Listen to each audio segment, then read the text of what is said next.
What's up, everybody? It's Scott from 6810. I'm here doing a review on the mud gun, the much debated, highly anticipated solution to your drywall needs. What you're going to get when you buy it is basically a large caulk gun. It comes completely apart. To clean it, comes with a brush to clean it. Really, it's pretty self-explanatory when you get it.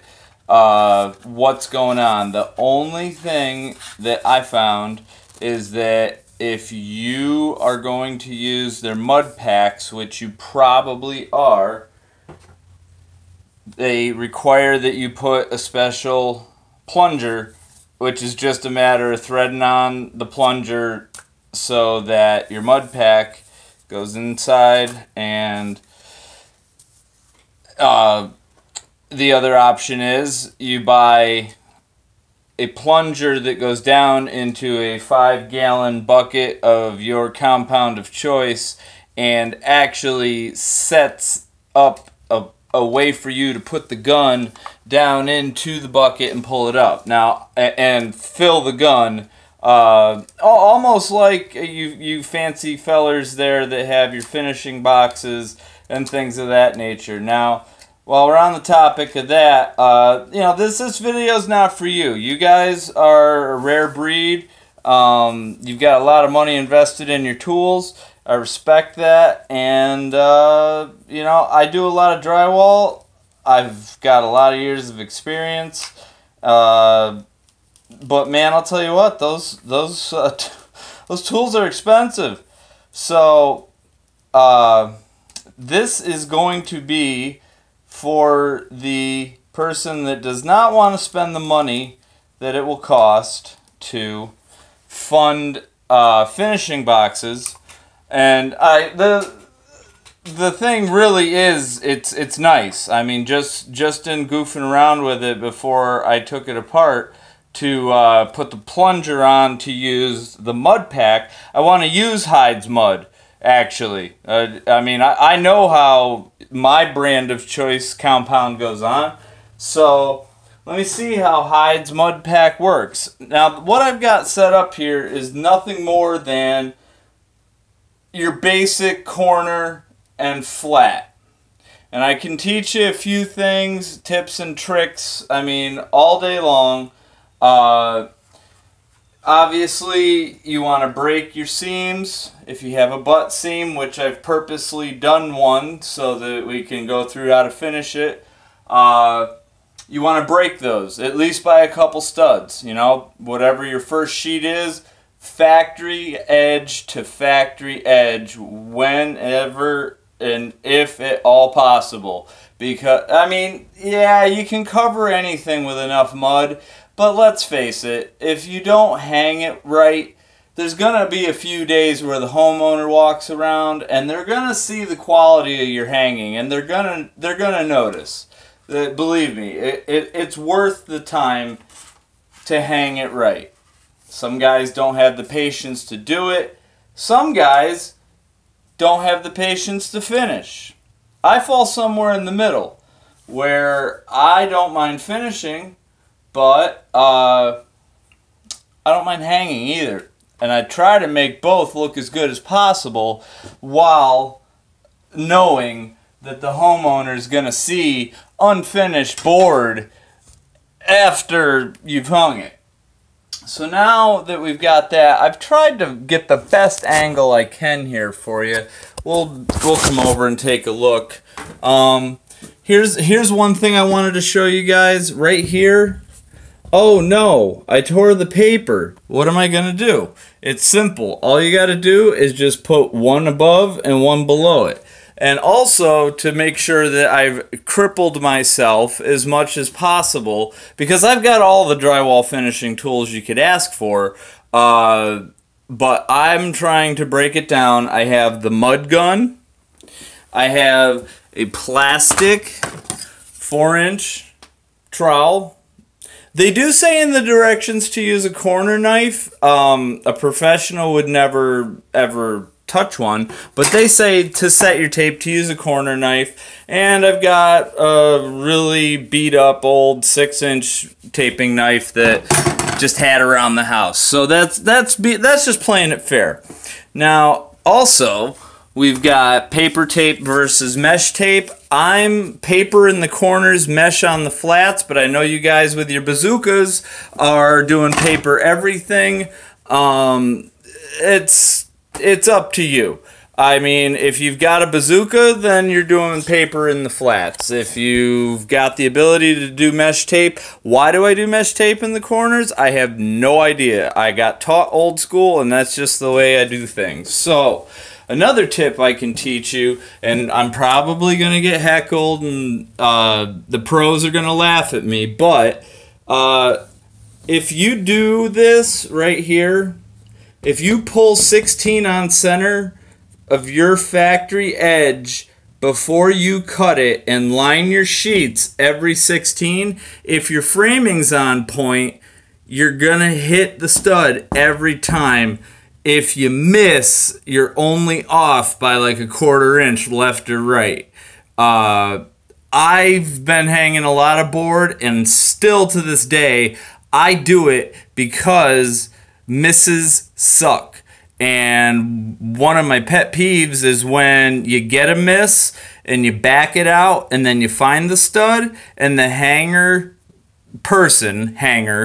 doesn't dimple the miss, whether it's a screw or a nail, what have you. I used all nails just because that's what I had around, and I threw this up so that we can demonstrate the mud gun. So without further ado, this is literally my first time using this. I have read the directions, which you should also, just so you know what you're getting yourself into, and there's a couple things that they tell you in there about how to use their tool in the flats. And their tool for in the flats is something, I guess, kind of like almost like a shop vac for floors, except you're applying mud.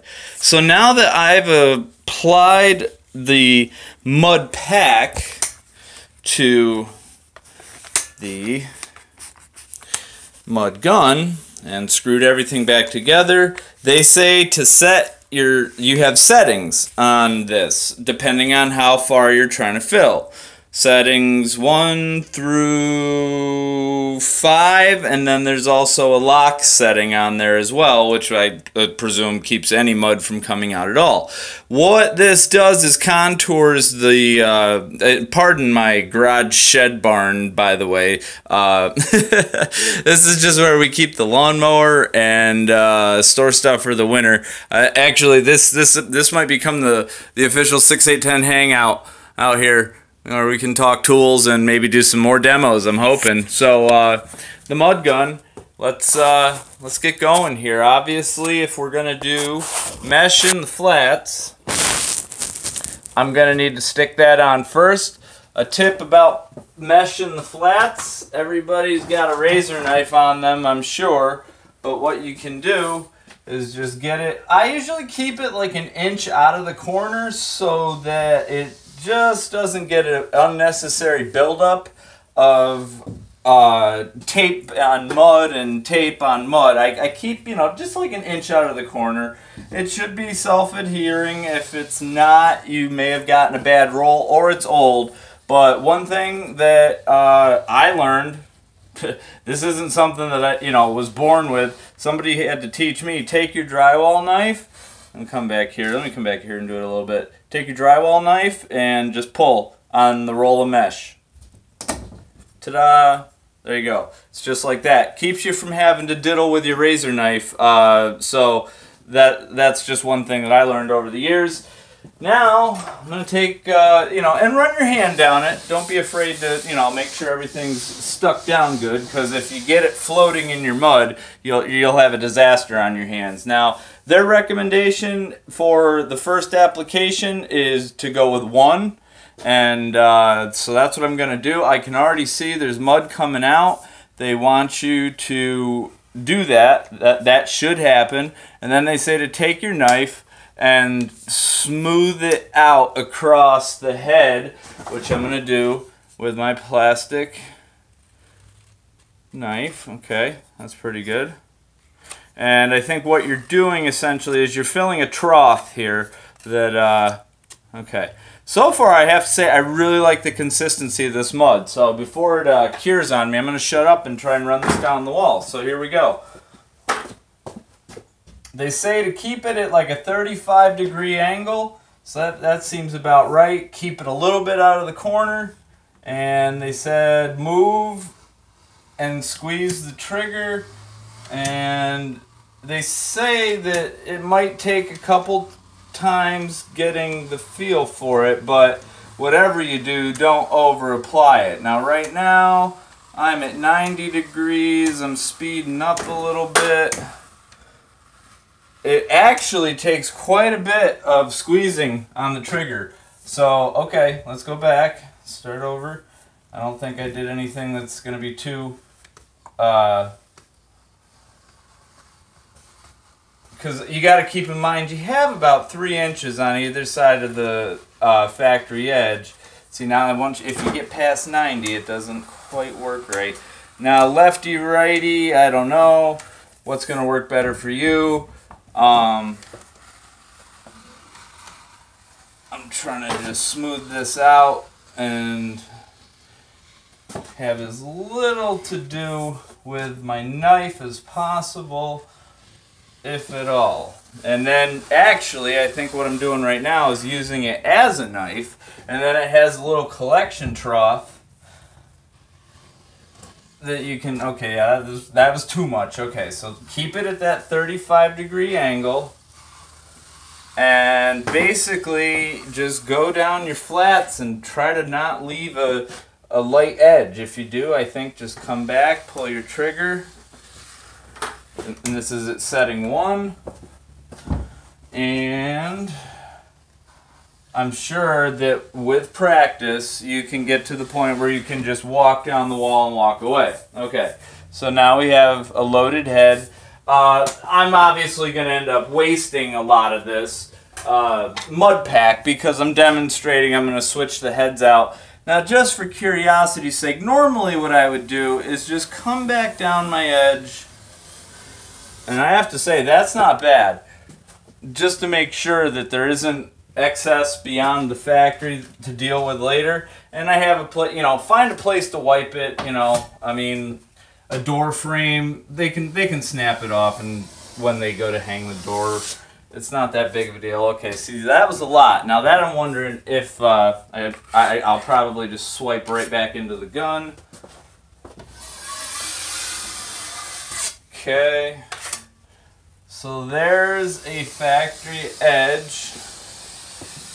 Getting a little bit, okay, I way overfilled that, but that's okay. That's how you learn. And you're gonna have that same problem. So just come down and smooth it out. And obviously I used way too much mud. Alright. So that's our flat finishing. Let me switch over here now. I've never done this before, so okay. There's the mud pack.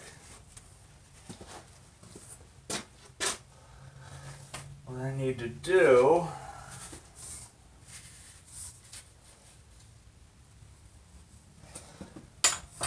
is get switched over to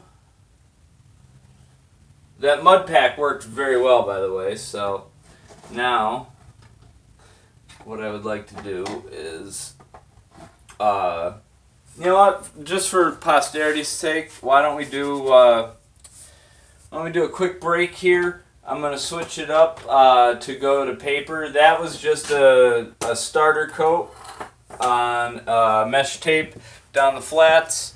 I'm pretty happy with Hyde's compound. It's got a nice medium consistency to it. It's not too heavy. It's not too thin. I like it. It's about 80 degrees in here, so we're gonna just obviously leave that alone. That's the other thing I tell people is your first coat, leave it alone.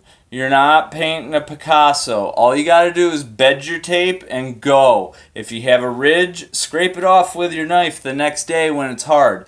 Don't sit there and mess with the first coat. You'll just lose all kinds of time doing that. It's not worth it.